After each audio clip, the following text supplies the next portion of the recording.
जिनका नाम कृष्ण है और कृष्ण का महल किधर है, ऐसे पूछते हुए सुदामा जी आगे बढ़ रहे हैं, आगे आ रहे हैं। ये भागो ये मेरे बिगड़े को जैसे ही द्वार पर बैठे पहुंचे सुदामा जी, द्वारपालों ने देखा एक बिल्कुल बूढ़ी जिसके तन में कपड़े तक नहीं है, गरीबी ने घेरा हुआ, सही ढंग से सही समय पर उनको शायद भोजन भी मिला या नहीं मिला, ऐसे दीन दुखी सुदामा जी पूछते हैं द्वारपाल से, अरे मेरे मित्र जो बचपन का मेरा यार है, मुझ बचपन के यार का जो दिव्य भवन है वो किधर है? श्री कृष्ण पूछते हुए आगे बढ़ते हैं। द्वारपालों ने कहा कि कुछ देर रुको, हम हमारे महाराज श्री से पूछ करके आते हैं, आपका आगमन का संदेश देते हैं। और द्वारपाल पहुंचते हैं भगवान कृष्ण के पास, कृष्ण को प्रणाम करके कहते हैं, हे महाराज आपकी जय जय हो, द्वारिकाधीश आपकी जय जय हो। बोले क्या समाचार लाए हो? बोले हे प्रभु हे भगवान, द्वार पर एक बिल्कुल वृद्ध शीश बगान जगह तल पे बिल्कुल दुबला पतला सा एक ब्राह्मण श्री कृष्ण ये नाम जपते हुए द्वार पर खड़ा है और आप का नाम ले रहा है और कहता है कि आप उनके मित्र हैं। कन्हैया ने जब से पूछा, अरे मेरा मित्र है, क्या नाम है उसका? बोले नाम तो सुदामा बताया। बतावत आपन नाम सुदामा, अपना नाम सुदामा बोला।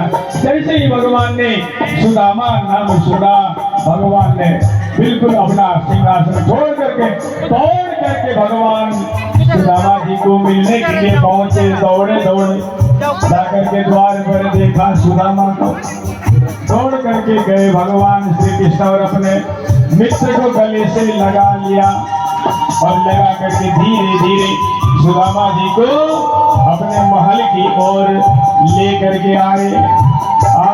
आज एक ब्रह्म जो दूसरे ब्रह्म का मिलन हो रहा है, दिव्य दोनों मित्रों का दिव्य मिलन है।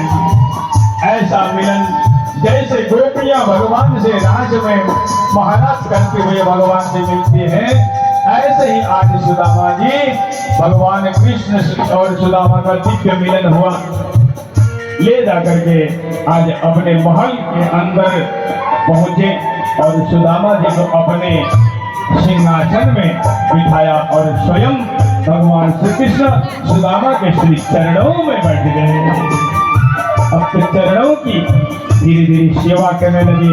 भगवान कहते हैं, अरे रुक्मिणी सुनती हो, जल्दी हमारे घर में ब्राह्मण आए हैं, ब्रह्मदेव आए हैं, घर में हमारे ब्राह्मण आए हैं, जल्दी से सोने की थाली में और लोटे में जल लेके आओ, इनके पांव पखारना है, चरणों की सेवा करना है, चरण धो करके इनके चरण जल को माथे में लगाना है। अब तो दौड़ करके रुक्मिणी अंदर जाती है, स्वर्ण के लोटे में जल लेकर के आती है और जल लेकर के आज दोनों बैठ करके सुदामा जी की चरणों को धोलने लगती है।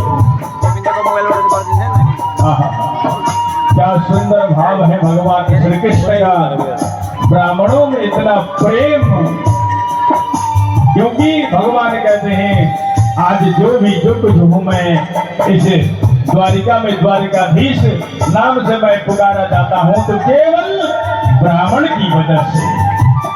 आज ब्राह्मणों की कृपा न होती तो मैं इस लायक शायद नहीं होता, क्योंकि मेरे घर में आज साक्षात ब्राह्मण पधारे हैं। मित्र हैं लेकिन मित्र से पहले मेरे ब्राह्मण है।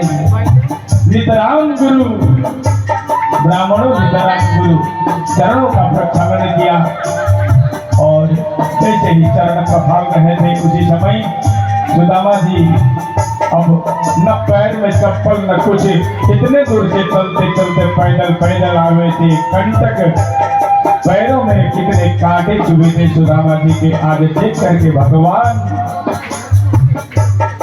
देख सुदामा की दीन दशा, देख सुदामा की दीन दशा, करुणा निधि करुणा करके रोए, करुणा निधि करुणा करके रोए। पानी परात को छुयो नहीं, पानी परात को छुयो नहीं, नैनन के जल से पग धोए। आज सुदामा जी के चरणों को देख करके भगवान के इतने आंसू बहा, भगवान ने इतने आंसू बहाया, उस आंसुओं से भगवान के चरण सुदामा जी के चरण कमलों को धोया। देख सुदामा की दीन दशा, करुणा करके करुणा निधि रोए, पानी परात को छुयो नहीं, नैनन के जल से पग धोए। आजा कन्हैया आंसू बारे बोले मित्र, ऐसा हालत बना करके रख दिया तुमने।